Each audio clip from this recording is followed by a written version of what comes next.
सम्राट गांधीनगर में बैठा बैठा रोज नवा कपड़ा पहरीने नाटको करे, पण एने गरीब वर्गनी के मध्यम वर्गनी कोई चिंता रही नथी।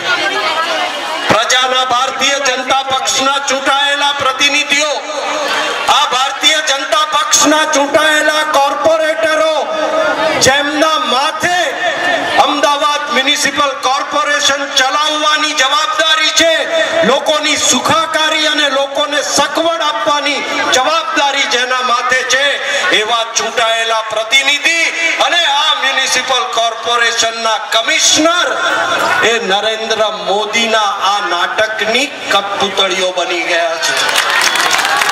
પ્રજાની કોઈ પડી નથી। આજે અહીંયાથી આપણે એલાન કરીએ છીએ કે જ્યાં ગરીબનું ઝૂંપડું ત્યાં પાકું મકાન, અને એ મકાન જો કોર્પોરેશન નહીં આપે તો કોર્પોરેશનના કોઠાના મકાનના પાયા પણ હચમચી જવાના। એક લોક શક્તિ આજે બહાર આવી છે। આ એક જબરજસ્ત લડાઈ લઈને આપણે નીકળ્યા છીએ। 3 સાદી માંગણીઓ આપણી, ઝૂંપડાના સ્થાને મકાન, દરેક મોહલ્લામાં ચોખ્ખું પીવાનું પાણી,